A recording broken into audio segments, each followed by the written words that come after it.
अस्सलाम वालेकुम वरहमतुल्लाहि वबरकातुहू। और आज की वीडियो में इशराक की नमाज़ के बारे में कुछ बयान करूँगी। देखिए, ये नमाज़ फ़र्ज़ नहीं है, लेकिन ये नफ़िल नमाज़ है। अगर आप चाहें तो इसको पढ़ सकते हैं।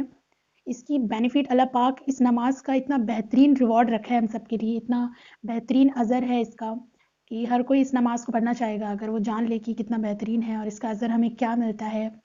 सबसे पहले बेनिफ़िट की बात कर लेते हैं कि इशराक की नमाज़ की कितनी फ़ज़ीलत है। देखिए, अगर कोई शख़्स इशराक की नमाज़ पढ़ता है, तो सभी को पता है, अगर इशराक की नमाज़ पढ़ता है, तो उसे 1 हज और 1 उम्रे का सवाब मिलता है। इसी तरह से एक हदीस है, हज़रत अनस बिन मालिक रज़ियल्लाहु ताला अन्हु से रिवायत करते हैं कि रसूलुल्लाह सल्लल्लाहु अलैहि वसल्लम ने इरशाद फ़रमाया, अगर कोई शख़्स फ़जर की नमाज़ पढ़ता है और फ़जर की नमाज़ पढ़ने के बाद आफ़ताब निकलने तक वो अल्लाह का ज़िक्र करते रहता है और उसके बाद वो 2 रकात नफ़िल अदा करता है, तो उसे 1 हज और 1 उम्रे का सवाब मिलता है। हज़रत अनस बिन मालिक रज़ियल्लाहु ताला अन्हु ने ये भी इरशाद फ़रमाया कि रसूलुल्लाह सल्लल्लाहु अलैहि वसल्लम ने इस बात को 3 बार रिपीट किया, कामिल हज और उम्रे का सवाब, कामिल हज और उम्रे का सवाब, कामिल हज और उम्रे का सवाब। तो आप सोचो कि कितना बेहतरीन इबादत है, इशराक की नमाज़ से हमें इतना इतना अज़र मिल रहा है। इसी तरह रसूलुल्लाह सल्लल्लाहु अलैहि वसल्लम ने फरमाया कि अगर कोई शख़्स फ़जर से लेकर इशराक तक अल्लाह का ज़िक्र करता है और उसी मुसल्ले पे बैठे-बैठे वो इशराक की नमाज़ तक और इशराक की नमाज़ को पढ़ता है, आफ़ताब निकलने तक बैठा रहता है, इबादत करता है, अल्लाह का ज़िक्र करता है और फिर वो इशराक की नमाज़ पढ़ता है, तो रसूलुल्लाह सल्लल्लाहु अलैहि वसल्लम फरमाते हैं कि उस शख़्स को जन्नत की आग उसके खाल को जन्नत की आग नहीं छू सकती। तो सुभान अल्लाह, ये बहुत बहुत बड़ा अज़र है अल्लाह की तरफ से और ये बहुत अहम बात है कि हर इबादत हमारे लिए बहुत फ़ायदेमंद होता है, बहुत फ़ायदेमंद होता है। तो हमें कोशिश करना चाहिए कि हम ज़्यादा से ज़्यादा इबादत करें ताकि हम जहन्नम से और अल्लाह के अज़ाब से बच सकें। अल्लाह सुब्हानहू व तआला खुद फरमाते हैं कि आदम की बेटी, अगर तुम दिन के शुरू में 4 रकात पढ़ लेते हो, तो मैं तुम्हारे पूरे दिन का काम बना दूँगा। सुभान अल्लाह! कितनी बड़ी बात है।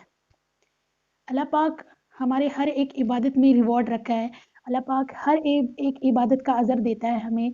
कोई भी चीज़ खाली नहीं जाती और ये थॉट अगर माइंड में आता है कि नमाज़ पढ़ रहा हूँ, क्या मिलेगा मुझे दुनिया में? तो लिसन, दुनिया में भी मिलेगा और आखिरत में भी मिलेगा। तो आप ये मत सोचो कि 5 वक़्त की ही नमाज़ है, आपको जब भी टाइम मिले ना, आप इबादत करने से, अल्लाह का ज़िक्र करने से कभी पीछे मत हटो, कभी भी नहीं।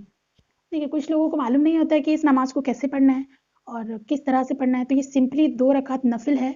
हद से ज़्यादा आप 4 या 8 रकात पढ़ सकते हैं, इससे ज़्यादा पढ़ने की ज़रूरत नहीं है। और ये नमाज़ पढ़ी जाती है जैसे आप फ़जर की नमाज़ के बाद जब आफ़ताब निकलता है, सूरज निकलती है, जैसे आपके शहर में सनराइज़ अगर है 5:30 पे, तो आप सनराइज़ के 20 मिनट बाद पढ़ोगे, 5:50 पे पढ़ोगे। तो ये हद से ज़्यादा आप 2, 4 या 8 रकात पढ़ सकते हो। और देखिए, इसके बाद भी नमाज़ है, चाश्त की नमाज़, अवाबीन की नमाज़, लेकिन जो इशराक की नमाज़ है वो सूरज निकलने के जस्ट बाद ही पढ़ना है और बाकी जो चाश्त की नमाज़ है, अवाबीन की नमाज़ है, उसके बाद है।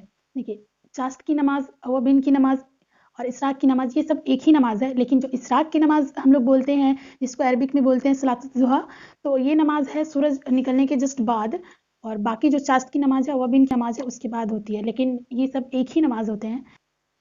तो ज़ाहिर-सी बात है कि जैसे मैंने बताया कि अगर आपके शहर में 5:30 में सनराइज़ हो रहे हैं, तो 5:50 में आपको ये नमाज़ पढ़नी है। और कोशिश करिएगा कि आप फ़जर की नमाज़ पढ़ रहे हो, ज़िक्र कर रहे हो, उसके बीच में आप कोई काम ना करो या कुछ भी ना करो। आप ज़िक्र करते-करते ही वो आपका टाइम आ जाए और आप फिर इशराक की नमाज़ पढ़ कर उठो मुसल्ले से, तो इसकी बहुत फ़ज़ीलत है, बहुत फ़ायदे हैं। जैसे कि मैंने बताया कि दोज़ख की आग आपके खाल को नहीं छू सकती, अगर आप इस तरीके से इशराक की नमाज़ को अदा करते हो तो। तो बहुत बड़ी बात है और ये इशराक की नमाज़ हम सबको पढ़नी चाहिए। ये 2 रकात नफ़िल, ये 4 रकात नफ़िल या 8 रकात, आपके पास जितना टाइम है आप उतना पढ़ सकते हो। अगर आप 2 भी पढ़ते हो ना, तो बहुत बहुत बड़ी बात है। तो इस हदीस से और इससे यही पता चलता है कि इशराक की नमाज़, ये 2 रकात नफ़िल नमाज़ हमें कितना फ़ायदा पहुँचा रही है। तो हम कोशिश करेंगे कि इस नमाज़ को पढ़ने की। जिनको इशराक की नमाज़ को लेकर डाउट है, तो उनका भी डाउट क्लियर हो गया होगा कि कैसे पढ़ना है। अच्छा, मैंने कुछ लोगों को देखा है कि इशराक की नमाज़ या चाश्त की नमाज़ या अव्वबीन की नमाज़ मगरिब के बाद पढ़ते हैं। तो मैंने ऐसा कहीं नहीं पढ़ा कि इस नमाज़ को मगरिब के बाद पढ़ते हैं, बल्कि इस नमाज़ को, ये जो नमाज़ है इसको क्या बोलते हैं, 11 बजे से पहले या फिर 10 बजे से पहले ही पढ़ लेना चाहिए दिन में। मगरिब के बाद की नमाज़ नहीं है ये, तो कोशिश करें कि आप इशराक की नमाज़ पढ़ें। I hope like this video. अस्सलाम वालेकुम, जज़ाकल्लाहु खैर।